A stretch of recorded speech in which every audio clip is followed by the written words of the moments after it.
आज विधानसभा के लिए ऐतिहासिक दिन और पूरे छत्तीसगढ़ के लिए ऐतिहासिक और हमारे पत्रकार साथियों के लिए बहुत ही अविस्मरणीय दिन रहा है, क्योंकि आज छत्तीसगढ़ मीडिया कर्मी सुरक्षा विधेयक न केवल प्रस्तुत हुआ बल्कि पारित भी हुआ है। हमारे पत्रकार साथी जो अपने जान जोखिम में डालकर अंदरूनी क्षेत्रों में जाकर खबर लाते हैं, बहुत सारे ऐसे लेख भी लिखते हैं जिससे उनको, उनके परिवार के लोगों को खतरा बढ़ जाता है। साथ ही जनहानि के साथ धनहानि की भी संभावना बन जाती है। ऐसे में जितने भी हमारे पत्रकार हैं, चाहे वो इलेक्ट्रॉनिक मीडिया को हो, चाहे प्रिंट मीडिया को हो, चाहे पोर्टल के हों,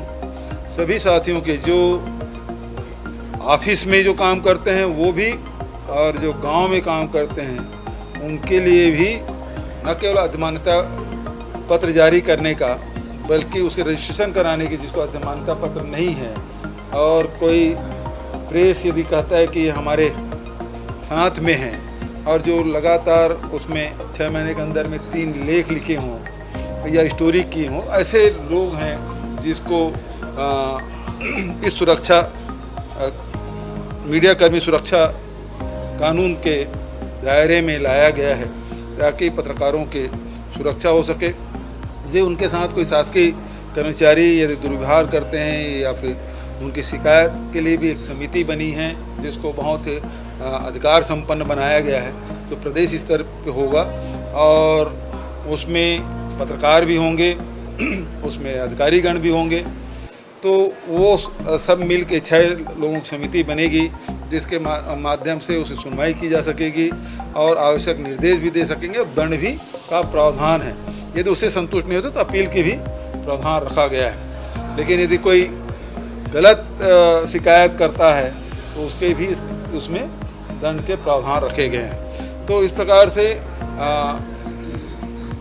देश में इसकी चर्चा भी थी, प्रदेश में इसके बहुत दिनों से प्रतीक्षा थी। मैं इस अवसर पर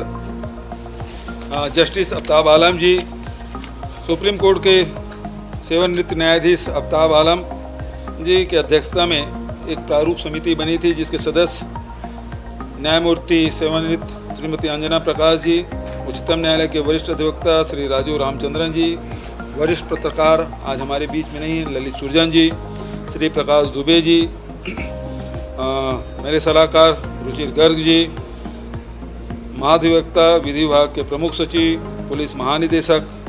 सभी इसके सदस्य थे और अनेक बैठकें राज्य में और दिल्ली में करके विभिन्न संगठनों से चर्चा करके इसका प्रारूप बनाया गया और उसके बाद इसके प्रारूप को विभाग को सौंपा गया। विभाग ने लंबे विचार विमर्श करके इसको विधेयक के रूप में विधेयक के रूप दिया गया और इसे राज्यपाल से अनुमति लेकर विधानसभा में प्रस्तुत किया गया और आज वो पारित हुआ है। लेकिन दुर्भाग्य ये है कि विपक्ष इसके लिए सहमति तो दिए लेकिन इसमें चर्चा में भाग नहीं लिए। किन कारणों से लिए वो अलग बात है, लेकिन कुल मिला के जो उनकी मंशा थी, अजय चंद्राकर जी बोलने खड़े भी हो गए लेकिन बाद में उसके साथियों ने बिठा भी दिया। तो ये बहुत दुर्भाग्यजनक है कि ऐसे विधेयक जो मूल विधेयक है और पहली बार छत्तीसगढ़ की विधानसभा में प्रस्तुत हुआ है, तो विपक्षी साथियों को भी इसमें अपनी राय रखनी थी, जो नहीं हुआ। ये बेहद दुर्भाग्यजनक है। हालांकि सर्वोन्नति से इस विधेयक को पारित किया गया।